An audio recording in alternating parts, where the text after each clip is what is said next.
아, 오늘 말씀은 출애굽기 34장 1절에서 14절까지 34장을 전체로 볼 수 있는 말씀입니다. 그래서 두 번째 돌판에 대해서 질투의 하나님이라는 제목을 갖고 우리가 말씀을 같이 나눠보려 합니다. 날씨가 많이 덥습니다. 여러분들 건강 잘 챙기시고 또 작년에 비해서 훨씬 더 더운 것 같아요. 이상기후들도 많고 또 세계적으로는 여러 재난과 재해가 있는 줄 압니다. 여러분, 기도해야 될 때인 줄 압니다. 개인의 기도를 넘어서 민족과 온 세계와 열방에 하나님의 은혜와 자비가 충만하기를 기도하기를 부탁을 드립니다. 기도할 때 기도하지 않으면 하나님께서 일하실 것을 그냥 우리의 음성을 이제 소통하지 않으시고 일하시게 됩니다. 그럼 우리에게 자비와 긍휼을 기대하기는 어려운 것이죠. 여러분의 기도를 통하여서 하나님의 자비와 긍휼을 기대하는 여러분의 가정과 개인 되기를 축복합니다. 뉴스를 접할 때마다 어려운 뉴스들이 굉장히 많아요, 그렇죠? 그래서 참 이 크리스찬이 이 세대에 올바로 서야겠다라는 생각을 많이 하게 됩니다. 그래서 오늘 말씀을 통하여서 여러분들이 각자 또 이 교회가 어떻게 세워져 가야 할지 고민하고 또 실현되기를 바랍니다. 이렇게 어려운 때에 또 올림픽을 하고 있죠. 바빠서 이렇게 TV 잘 안 보시겠지만 오늘 이렇게 양궁 이렇게 금메달을 땄더라고요. 이렇게 또 어려운 중에 참 큰 위로가 됩니다. 이렇게 또 하니까 응원해야 되잖아요. 그래서 참 우리나라 이 적은 민족이 참 대단하다는 생각을 많이 합니다. 그래서 이 항상 하나님은 약자의 편에 서시는데 이 약자의 민족에서 어떻게 그렇게 큰 힘이 나오는지 참 실로 대단합니다. 오늘 말씀 질투의 하나님이라는 제목으로 이제 우리가 출애굽기를 계속 나가면서 이 34장에서는 여러 절을 할애해서 이 전에 나왔던 그 금송아지에 대한 내용을 심각하게 다룹니다. 그러니까 금송아지의 우상을 만들고 난 후의 장면들이죠. 그 뒤에 이제 하나님께서 그들에게 어떻게 벌하실지, 그리고 모세의 기도를 통해서 어떻게 회복하고 가나안 땅까지 어떻게 갈지를 이렇게 나타내는 말씀입니다. 그래서 첫째 돌파는 금송아지 때 이제 분노로 모세가 집어 던지죠. 그래서 부서집니다. 그래서 우상을 비겨 그래서 다른 우상을 만든 게 아니라 하나님을 형상화해서 이제 하나님 앞에 수치를 드러냅니다. 그러니까 하나님께서 수치심을 느낀 거예요. 여러분, 우상의 숭배는 하나님께 수치심을 느끼게 하는 겁니다. 그래서 그런 상황 가운데 심각한 죄의 문제, 사실 이스라엘 백성들은 그때만 해도 몰랐을 겁니다. 이게 얼마나 심각한 상황인지를. 그래서 그 심각한 상황에 대해서 모세를 통해서 설명을 하시죠.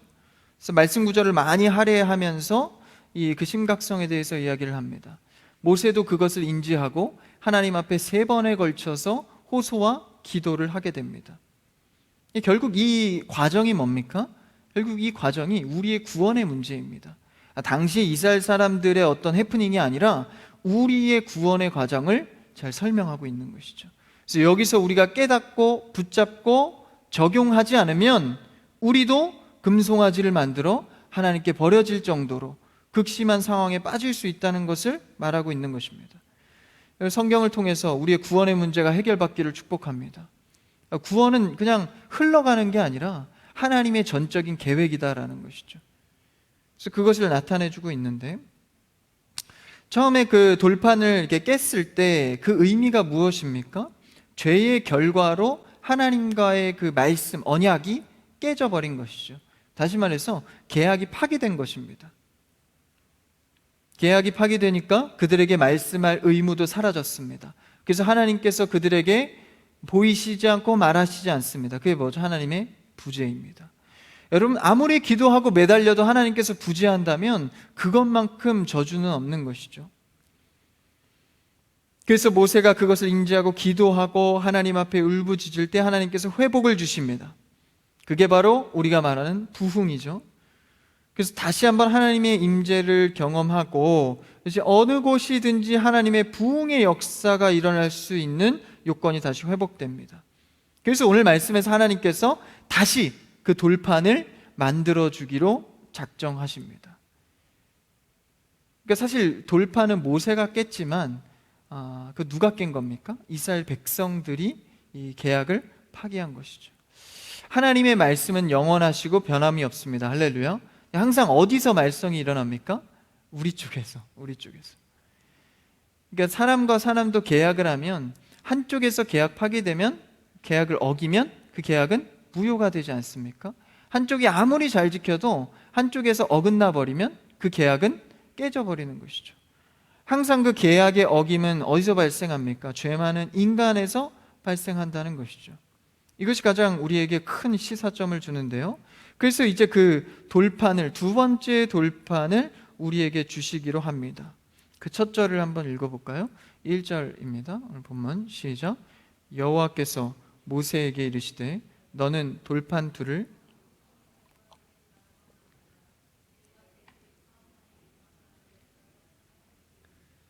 중간 말씀도 읽어주시면 좋겠습니다. 1절에 보니까 하나님께서 어떻게 하시죠? 돌판 둘을 처음 것과 같이 다듬어 만들라. 너는이 누구죠? 모세입니다. 모세에게 하나님께서 이제 첫 돌판에서는 돌을 다듬는 것을 누가 준비해 주셨죠? 하나님께서 친히 그 돌을 준비해 주셨습니다. 근데 두 번째는 누구 보고 만들라 그래요? 모세 보고 만들려고 합니다. 그러니까 인간의 죄의 결과에 따라서 삶의 형태가 변한 거예요. 아담도 마찬가지죠. 아담과 하나님께서 맺은 언약, 모든 것을 다 누려도 되는데 저 선악을 알게 하는 과실만 먹지 마라. 어디 쪽에서 어겼죠? 인간 쪽에서 어겼습니다. 삶의 형태가 완전히 바뀝니다. 죄가 들어와서 수고를 해야 먹고 살 수 있게 되고, 그러니까 마찬가지입니다. 여기서도 인간의 죄의 결과에 따른 형태가 바뀌었습니다. 돌판은 너가 준비한, 수고로움이 들어가죠. 그러니까 죄로 인해서 과정이 생겨버린 겁니다. 이 뭘 암시하고 있는 거예요? 초대 창조 때도 그러했고 지금 이때도 하나님과의 언약이 깨졌을 때도 그러하고, 그리고 또 뭘 암시하죠? 앞으로 예수 그리스도가 다시 와서 인간의 죄를 다시 해결할 것을 암시하고 있는 것입니다. 죄를 지을수록 삶은 복잡해지는 것이죠. 왜 세상에서도 그런 말 하지 않습니까? 거짓말이 뭘 낳죠? 거짓말을 낳고 자꾸 복잡해져요. 한번 진실했으면 됐을 것을. 그러니까 우리 삶에 자꾸 죄가 들어오는 것은 하나님과의 관계가 자꾸 어그러지는 거예요. 그러니까 삶의 형태가 자꾸 복잡해집니다. 자꾸 고민해야 되고 생각해야 되고 더 많은 것을 누리기 위해서, 그렇죠? 그게 다 뭐 때문에 그렇습니까? 죄의 횟수나 크기가 자꾸 많아지기 때문입니다. 여러분의 삶이 복잡하고 고민이 많으십니까? 먼저 죄의 문제 앞에, 하나님 앞에 무릎 꿇는 여러분 되길 축복합니다. 복잡한 문제를 자꾸 놓고 그것만 해결해 달라고, 물론 좋은 기도이지만 그 전에 나의 죄가 하나님 앞에 가리운 것이 없는지, 나의 기도의 소통이 나의 수많은 죄 때문에 가려지고 있는 것은 아닌지, 그러니까 먼저 봐야 할 것은 바로 죄다라는 것이죠. 그래서 죄의 결과에 따른 이런 형태가 바뀌었습니다. 돌은 너가 만들라는 거예요. 근데 하나님께서 그 다음 어떻게 하시죠? 돌은 만들지만 그 다음에 처음 판에 있던 말처럼, 처음에 썼던 것처럼 그대로 내가 그 판에 쓰리니. 여러분, 그냥 지나가는 말씀 같지만 굉장히 은혜와 감동이 있는 말씀입니다. 나의 말씀은 너희들이 죄를 지었어도 변치 않아. 그대로 그 판에 다시 써주겠다는 거예요. 우리가 하나님 앞에 죄의 문제에 대해서 무릎 꿇으면 그대로 그 말씀 앞에 계획이 변하지 않는다는 겁니다. 그걸 누가 나중에 가서 실행하시죠? 예수 그리스도께서 선택한 백성을 위해서. 그래서 하나님의 말씀은 변치 않는 영원하심을 말하고 있습니다. 하나님의 글이 그대로 다시 쓰여집니다. 그러니까 말씀은 하나님이 쓰시는 거예요. 그러니까 여러분, 하나님 앞에 우리가 이 돌판 만들고 뭐 과정이 복잡해진다고 해서 하나님의 어떤 계획에 내가 조금 보탬의 힘을 넣는 것 같은 착각을 할 때가 있습니다. 그래도 내가 예배를 빠지지 않고 했잖아. 내가 그래도 이 정도의 분량으로 신앙생활 했잖아. 그거를 들이밀면서 우리의 죄는 생각하지 않고 그래도 좀 했지 않습니까? 하나님의 계획에 힘에 어떤 보탬이 되느냐. 여러분, 우리는 하나님 앞에 철저한 죄인입니다. 할렐루야. 우리의 어떤 조금 잘한 것이 하나님 앞에 보탬이 되는 게 아니죠. 하나님께서 이 글을 그대로 하나님이 손수 쓰십니다. 우리는 그 은혜에 그냥 감동하고 아멘으로 주님 앞에 다가가는 것이죠. 영원하신 하나님의 말씀을 다시 쓰십니다. 그 다음 2절을 읽어볼까요? 2절입니다. 시작. 아침까지 준비하고 아침에 시내산에 올라와 산 꼭대기에서 내게 보이되.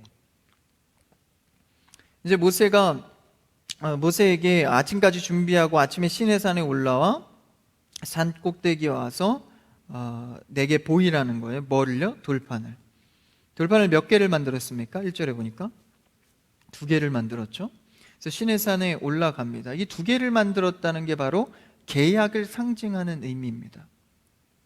그러니까 혹자는 2개를 만들어서 이제 1계명부터 이 10계명의 돌판입니다. 1계명부터 4계명까지, 그 다음에 나머지 반반 나눠서 대신관계, 대인관계이지 않습니까? 그래서 2개다라고 말을 하지만 실제로는 그렇지 않습니다.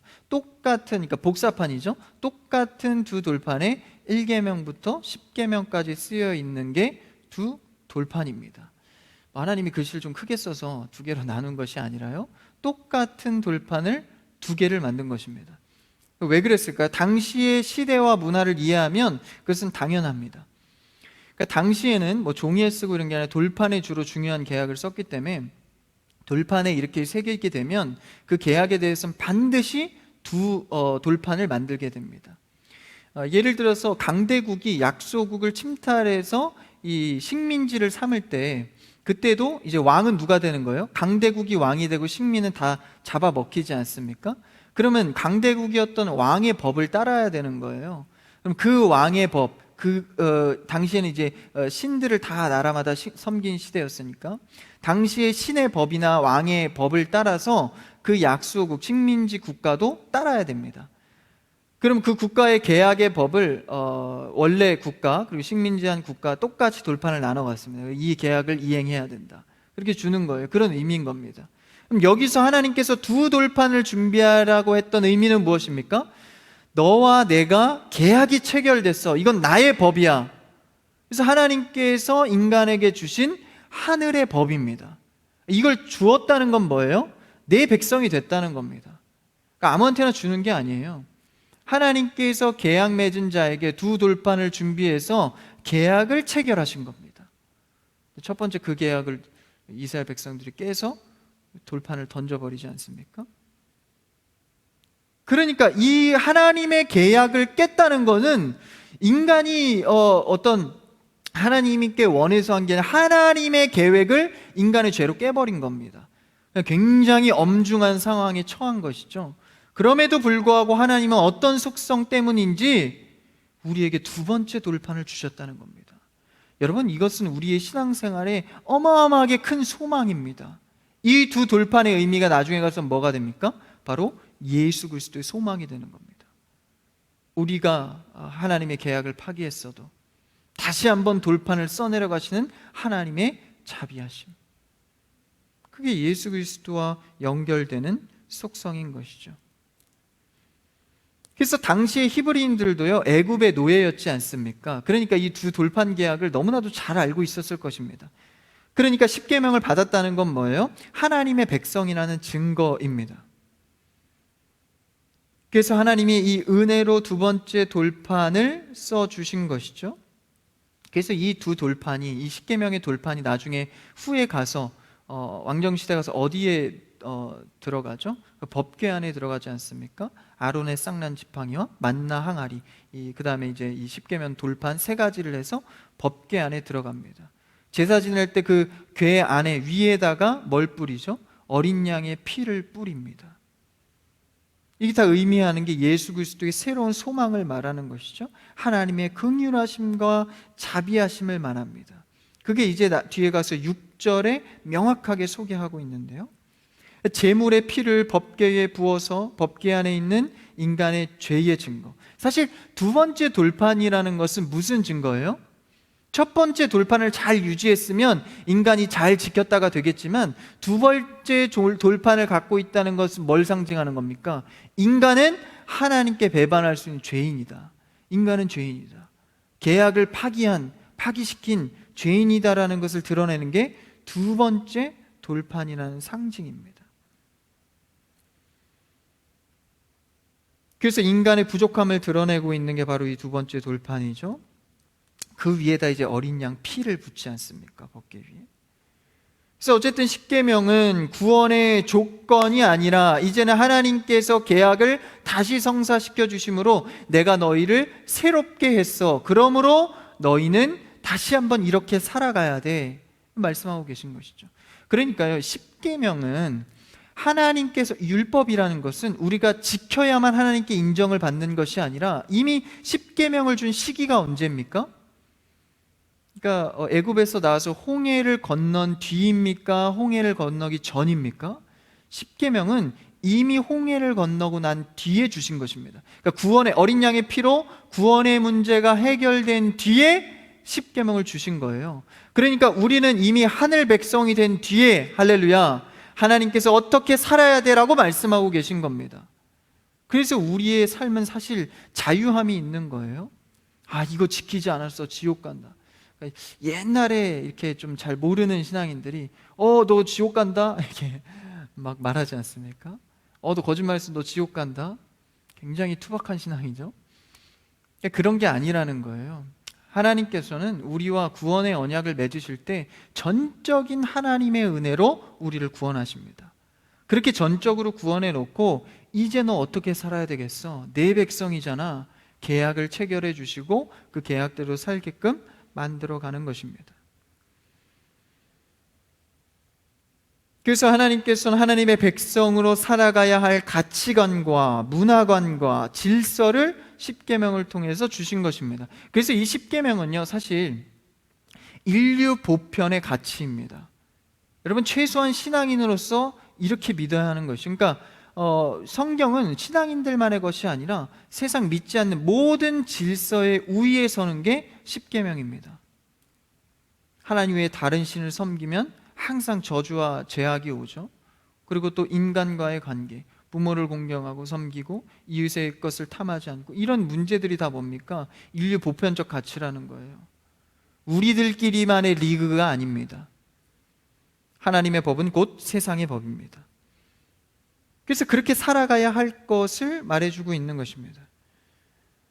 그러니까 하나님께서 주신 것은 실제적으로는 율법이 아니라 하나님이 자기 백성을 사랑하는 마음을 써내려간 것입니다.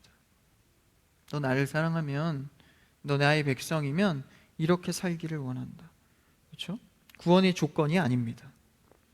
그래서 이제 모세가 그것을 순종해 갑니다. 4절 5절에 보니까요, 돌판을 깎아서 아침에 일어나서 이제 산에 갑니다. 그러니까 여호와께서 구름 가운데 강림하셔서 이제 말씀을 하십니다. 중요한 말씀을 6절에 말씀하고 계십니다. 한번 같이 읽어볼까요? 시작. 여호와께서 그의 앞으로 지나시며 선포하시되 여호와라 여호와라, 자비롭고 은혜롭고 노하기를 더디하고 인자와 진실이 많은 하나님이라. 여기서 하나님의 이제 속성에 대해서 본격적으로 말씀을 하십니다. 이 말씀을 왜 하세요? 너희가 계약을 파기했음에도 불구하고 내가 두 번째 돌파를 너희에게 주는 것은 6절의 이 속성 때문이야. 내가 너를 얼마나 사랑하시는지를 먼저 말씀하고 계신 거예요. 그러니까 여러분, 하나님께서 우리에게 이거 해라, 이거 하지 말아라 하기 전에 내가 너희를 얼마나 사랑하는지를 알기를 원하십니다. 할렐루야. 교회 생활 어떻게 해야 돼요? 뭐 지켜야 돼요? 이거 전에 하나님을 먼저 만나는 여러분과 여러분의 자녀 되기를 축복합니다. 하나님을 만나지 않으면요, 전사님 뭐 해야 돼요? 뭐 하지 말아야 돼요? 이거 하다가 그냥 성장 없이 그대로 그냥 가는 겁니다. 하나님을 만나야 뭘 하나에도 성숙이 있는 겁니다. 그러니까 자녀들이 교회는 다니는데 영적인 민감함이 없다면 기도해야 합니다. 자녀가 하나님을 만날 수 있도록 말입니다. 그래서 계약 파기에도 불구하고 하나님께서 얼마나 내가 너희를 사랑하고 내가 너희를 사랑하는 이유, 곧 하나님의 내 어떤 속성 때문에 너희를 이렇게 사랑하고 있는지를 말씀해주고 있는 것입니다. 하나님의 속성은 진리입니다. 할렐루야. 그러니까 우리가 말씀 들을 때도요, 사실은 거짓말하지 말아야 합니다, 부모를 공경해야 됩니다, 이거를 강조하기 전에 하나님은 여러분을 사랑하십니다. 이것을 깊이 있게 여러분과 나눠주면 나 어떻게 살아야겠다, 이런 것들이 보이기 시작하는 거예요. 그때 거짓말하면 안 됩니다. 이러면 이제 먹혀 들어가는 겁니다. 그러니까 부모와 자녀 관계가 굉장히 유사해요. 거의 같습니다. 자녀가 부모의 사랑을 알 때, 나에게 이걸 사줬어, 멋지는 걸 사줬어, 좋은 걸 사줬어, 그래서 알아가는 게 아니라요, 그냥 시간에 따라서 전적으로 아버지께서, 어머니께서 나를 사랑하는구나, 그게 이제 내 심정적으로 깨달아지는 거예요. 그럼 뭐 물건 좋은 거 사주고 나쁜 거 사준 거에 따라 사랑을 알면 그게 진짜 사랑이겠습니까? 그 사랑을 알면 내가 부모님께 어떻게 해야 되겠구나, 이게 달라지는 것이죠. 그래서 하나님께서 그 사랑을 강조하면서 6절에 하나님의 어떤 속성을 말씀하십니까? 처음에 보니까 하나님에 대한 설명을, 자기 계시죠? 그것을 처음에 뭘 말씀하십니까? 여호와라 자비롭고로 시작합니다. 여호와라 여호와라 자비롭고, 자비의 하나님을 설명하십니다. 여기서 말하는 이 자비의 원어적 뜻은 라훔으로 어머니의 뱃속, 자궁의 형태를 말합니다. 그러니까 어머니가 자식을 품어서 뗄래야 뗄 수 없는 관계가 된 모성애와 같은 사랑을 말하고 있는 것입니다. 나의 것. 그러니까 내 뱃속으로 낳지 않는 자식은 아무리 내가 사랑해 하지만 그게 좀 와닿지가 않잖아요.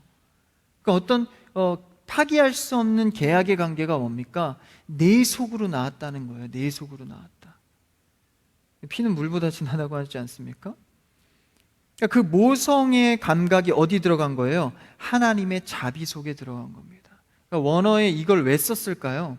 인간의 어떤 표현이나 인간의 방법을 빌려서 쓰신 겁니다. 왜? 하나님의 사랑을 여러분 다 깨달을 수가 있나요? 바다를 먹물 삼고 하늘을 두루마리 삼아도 다 쓸 수 없는 게 하나님의 사랑이잖아요. 이해도 할 수 없는 게, 이해할 수 없고 볼 수도 없는 게 하나님의 사랑입니다. 그래서 인간이 알고 이해하기에 그나마 인간의 속성을 빌려서 써내려가는 것이죠. 어머니의 모성애 하면 그걸 이길 사랑이 어디 있습니까? 그거를 빌려서 하나님의 자비를 설명하고 있는 것이죠. 그 다음에 무엇입니까? 하나님의 은혜. 여기 6절에 보니까 자비롭고 은혜롭고 이렇게 나와 있습니다. 하나님의 은혜, 인애, 헤세드라고 말하죠. 들어보셨죠? 헤세드, 은혜입니다. 여기서 말하는 은혜, 어근은 죽은 자입니다. 이게 무슨 말이냐면, 그러니까 은혜를 갚아야 하는데 상대가 죽은 거예요. 그러면 은혜를 갚을 수 있습니까? 갚을 수 없다는 거예요. 그러면 여기서 말하는 은혜는 우리가 갚을래야 갚을 수가 없는 은혜입니다. 그러니까 하나님께서는 우리에게 은혜를 베푸실 때 절대 인간의 힘으로 갚을 수 없는, 인간이 측량할 수 없는 은혜를 부어주신다는 것입니다. 그게 하나님의 속성이라는 거예요. 이 은혜는 결국 무엇입니까? 하나님의 사랑에 기원한 것입니다. 이게 바로 예수님의 사랑의 은혜죠. 한없는 은혜, 죽을 수밖에 없는 죄인을 살려주신 그 은혜. 그래서 결국 이 신앙의 끝에 가서 최후에 남는 게 뭡니까? 바로 이 사랑입니다. 갚을 수 없는 은혜와 사랑, 이게 남는 것이죠. 그래서 계속 뭘 말하고 있는 거예요? 자비와 은혜, 계속 뭘 향해 갑니까? 이 사랑을 향해 가고 있는 것입니다. 믿음, 소망, 사랑이 있죠? 그 중에 제일은 뭐래요? 사랑이라고 합니다. 왜 그렇죠? 믿음은 언제 끝납니까? 우리가 하늘나라에 가면 믿음은 이제 성취가 됩니다. 소망도 마찬가지죠. 예수 그리스도께서 다시 이 땅 가운데 오신 소망, 예수 그리스도가 오시면 소망은 성취가 됩니다. 사랑은 영원합니다. 할렐루야. 저 천국에 가서 남는 것이 오직 하나, 아버지의 사랑입니다. 그러니까 사랑이 귀한 거예요.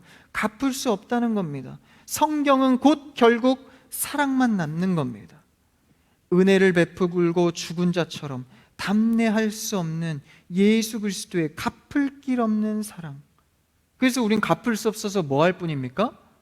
고백할 뿐입니다. 주님, 이 사랑을 어떻게 나에게 이렇게 부으셨습니까? 내가 주님 따르겠습니다. 사랑합니다. 감사합니다. 아멘입니다. 우리가 순종하고 아멘으로 주님께 고백할 뿐이지 주님께 보탬이 될 게 없는 겁니다. 이 무지한 자가 말이죠. 그래서 우리는 갚을 길 없는 이 은혜와 이 사랑을 내 삶의 모든 순간에 앞장 세워서 가야 합니다. 사람을 판단할 때, 어떤 사건을 결정할 때도 먼저 이것이 아버지의 사랑 안에 합당한가, 저자를 섬길 때도 내가 먼저 뭘 앞세워야 돼요? 내 지식과 경험과 사회적인 걸 앞세우는 게 아니라 하나님의 사랑을 먼저 앞세워서 그를 대하는 겁니다. 이해할 수 없는 것을 이해하게 되고, 내가 말할 수 없는 것들 지혜롭게 말할 수 있게 되고, 하나님의 사랑만 남는 여러분 되기를 축복합니다. 무엇이든 말이죠. 그래서 자신을 죽여서 은혜를 베푸신, 이 갚을 방법이 있겠어요? 그래서 항상 예수 그리스도의 은혜와 사랑을 보면 고개가 숙여지는 것이죠. 이것을 모세가 깨달으니까요, 뒤에 가서 9절에 뭐라 그래요? 주님 은총을 입었거든 우리와 동행하옵소서, 목이 뻣뻣한 백성이라 그렇습니다. 그러니까 지금 이 금송아지 문제가 지금까지 이렇게 하나님과, 그렇죠? 은혜 가운데서 은혜를 깨달으니까 그들의 죄가 이 목이 뻣뻣한 백성으로 주님 앞에 고개가 숙여지는 겁니다. 이 주님 앞에 고개 숙여지면 내 죄가 드러나는 것이거든요. 여러분, 하나님의 사랑을 앞세워서 그 자비 안에서 여러분 살아가기를 축복합니다. 우리 찬양 하나만 하기 원하는데요, 오직 주의 사랑에 매여, 우리 같이 찬양하시면서 주님, 내 삶에 남는 것은 오직 주의 사랑임을 믿습니다. 주의 은혜 가운데에서만 살아가길 원합니다. 우리 한번 찬양으로 우리의 마음을 고백합시다. 오직 주의 사랑에 매여 내 영 기뻐,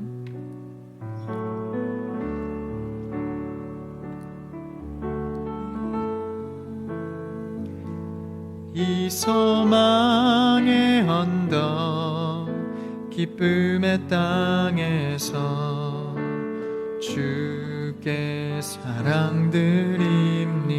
오직 주의 임재 안에, 오직 주의 임재 안에 갇혀 내 영 기뻐합니다.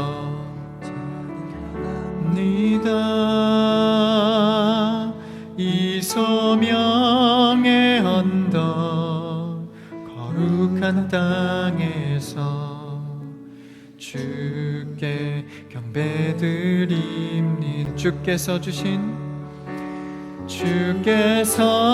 주신 모든 은혜 나는 말할 수 없네.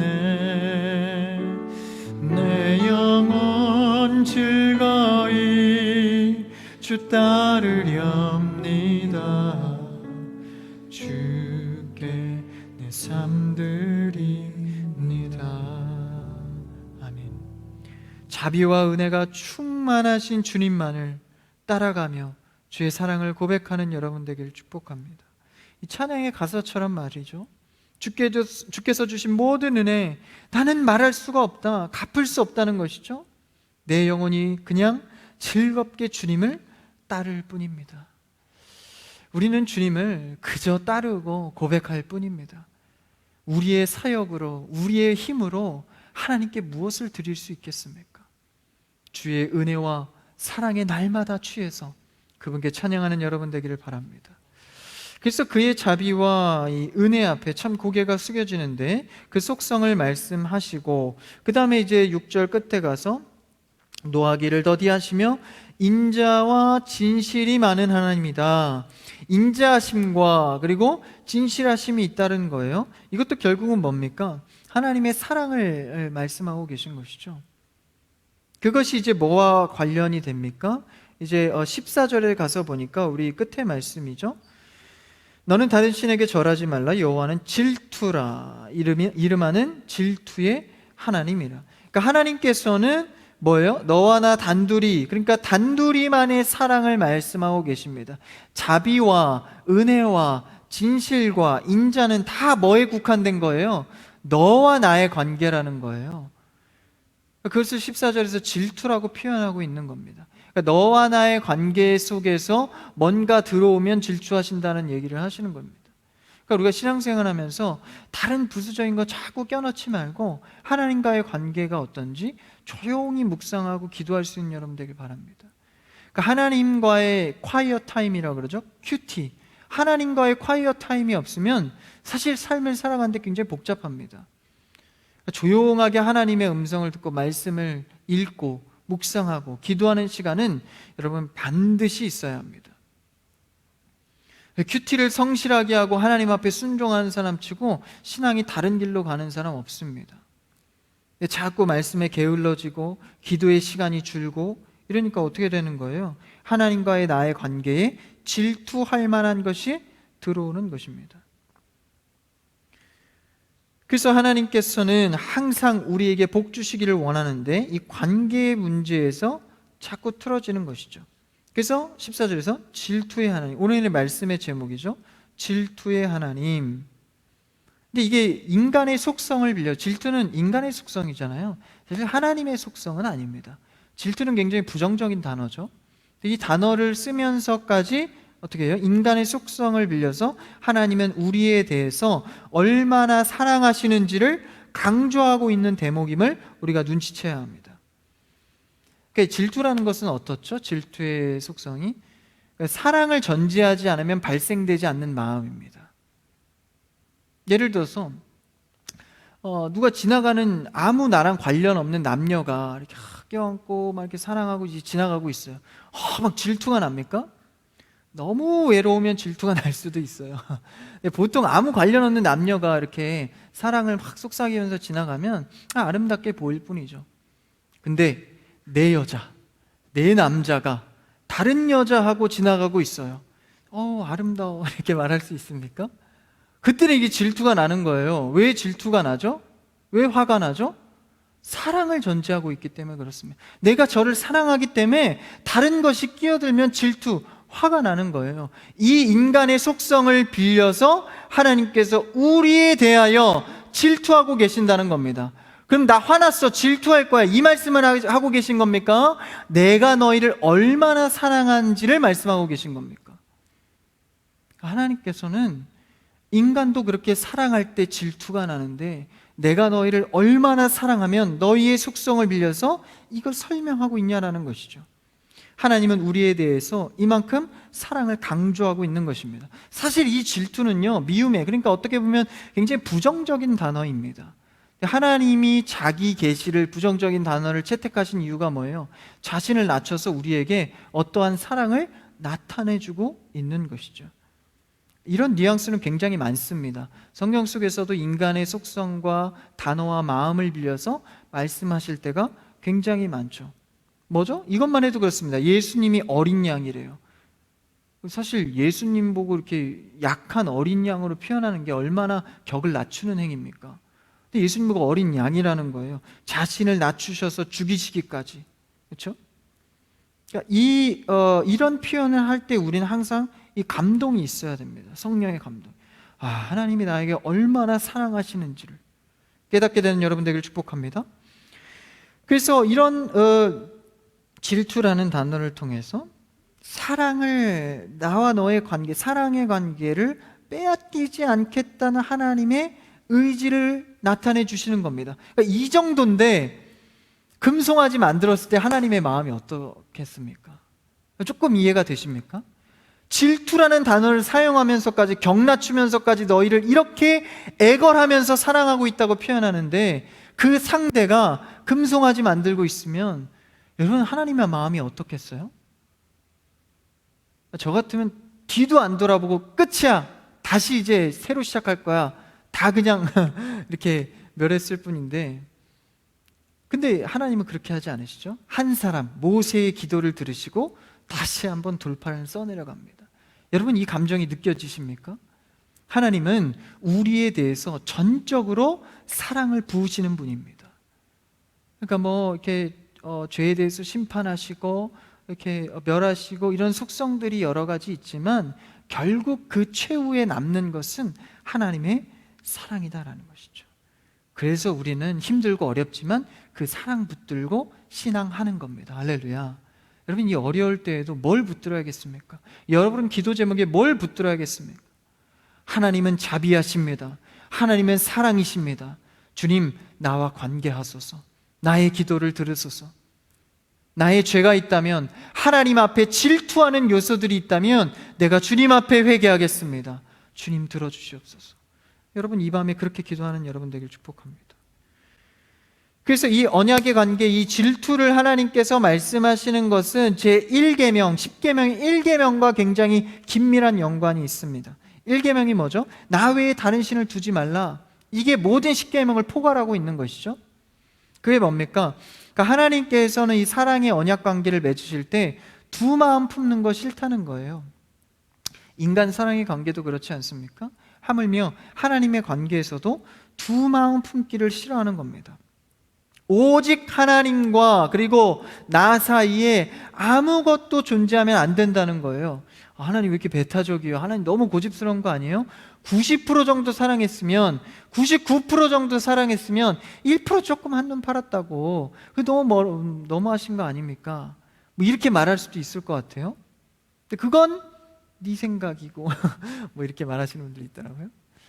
하나님은요, 전무하거나 전부하거나입니다. 할렐루야. 다시요. 하나님의 사랑은 전부이거나 전무입니다. 1%의 죄의 속성이 들어갔다면 그것은 하나님의 사랑이 아닙니다. 하나님과의 사랑의 관계는 항상 전부를 원하십니다. 그러니까 그 때에 따라서, 사람에 따라서 그렇게 하지 않을 뿐이지, 실제로는 어느 순간에 야, 너 모든 걸 버리고 나를 따라와, 이렇게 말씀하신다면 할 수 있는 신앙이 되어야 한다라는 거예요. 그렇게 해야 한다라는 게 아니라, 아브라함은 뭐 아들 바칠 줄 뭐 꿈에나 생각했겠습니까? 베드로는 항상 어부 잡던 자기 직업 버리고 예수님 따를 거 알았겠습니까? 그런데 우리의 신앙은 늘 하나님이 최우선이고 하나님이 먼저인 것이 항상 훈련되어 있어야 한다라는 거예요. 언제 나를 부르시고 언제 나를 어떻게 쓰실지 모르기 때문에. 신앙에서 항상 넘어지는 이유가 뭡니까? 이게 훈련이 안 돼 있어서. 최우선순위가 훈련 안 돼 있어서. 그래서 급할 때 예배 빠지고 또 내 중요한 일 있으면 빠지고, 이런 습관들이 결국은요, 중요한 시기 때 나를 넘어지게 하는 요인이 됩니다.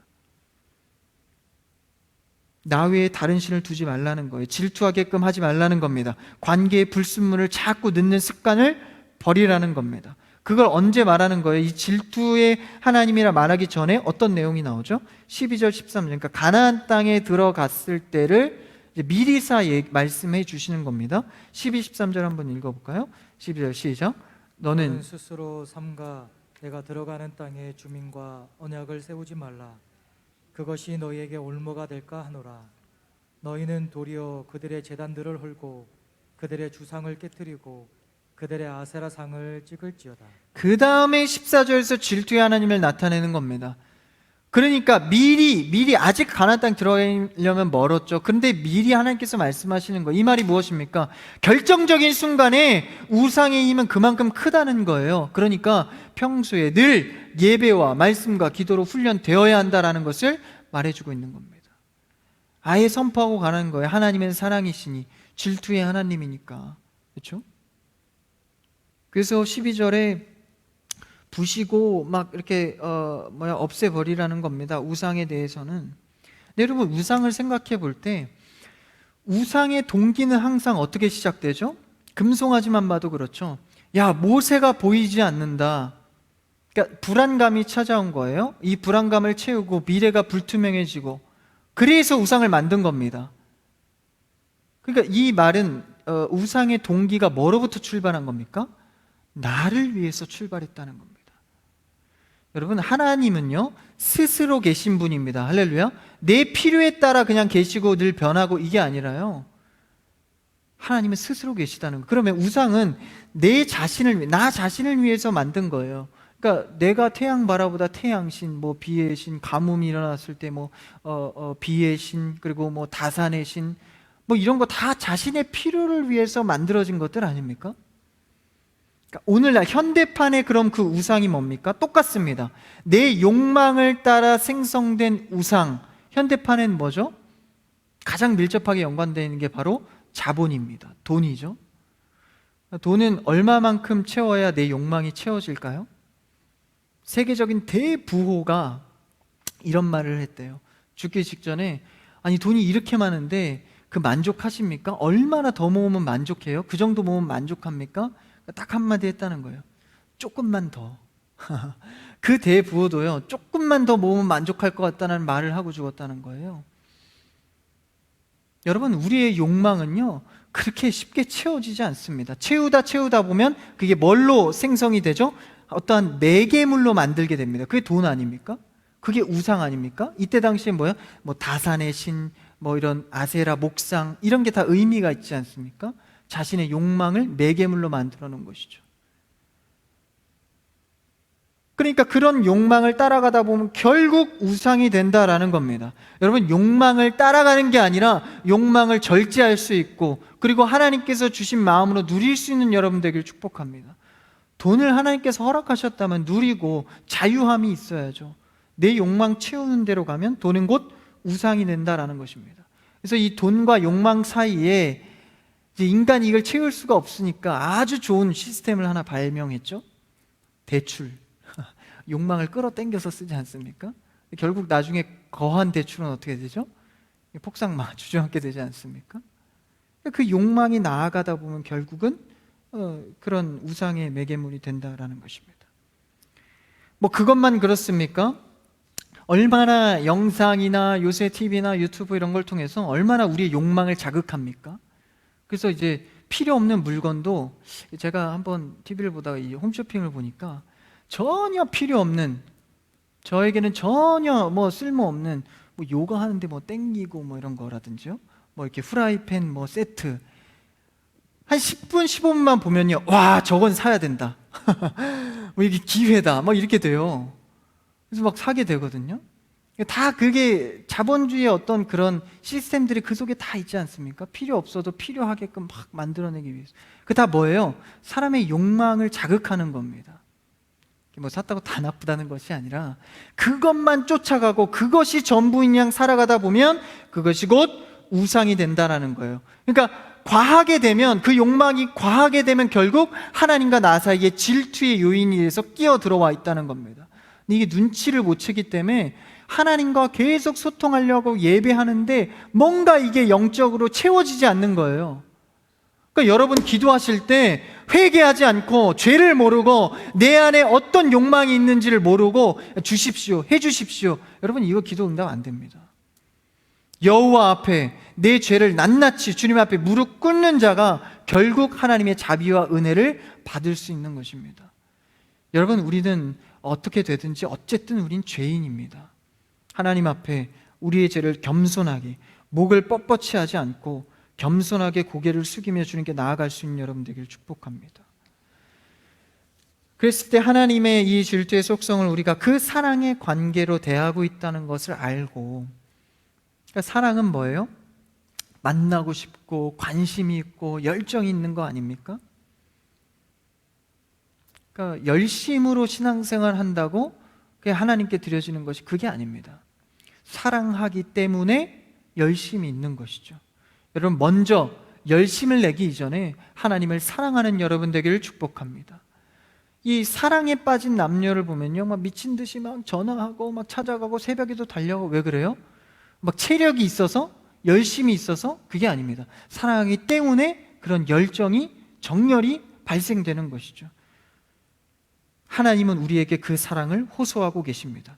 우리의 언어로 나타나셔서 어린 양 예수, 질투의 하나님, 자신의 사랑을, 예수 그리스도의 사랑을 우리의 언어를 빌려서 사랑을 확증하고 계신 것입니다. 그러니까 그 사랑 앞에 우리가 예배 뭐 해도 되고 안 해도 되고가 아니라 하나님 앞에 찬양하고 감사해도 되고 안 해도 되는 것이 아니라 하나님의 확증하신 그 사랑 앞에 전부를 드릴 수 있는 진짜 사랑, 하나님과 하는 여러분 되기를 축복합니다. 여러분의 살아가는 힘은 어디에 있습니까? 여러분의 살아가는 능력은 어디에 있습니까? 모든 것이 하나님의 사랑으로 기원되기를 축복합니다. 하나님을 대신하려 했던 이스라엘의 이 우상, 현대판의 우상으로 바꿔내지 않고 내 것을 키우기 위해서, 내 것을, 내 욕망을 만족시키기 위해서 살아가는 것이 아니라 하나님의 자리를 대신했던 것들을 모두 치워버리고 하나님을 온전히 바라볼 수 있는, 회개함으로 치워내시고 질투하시는 하나님의 그 사랑을 누려가는 여러분의 삶과 가정 되기를 주님의 이름으로 축복합니다. 기도하겠습니다.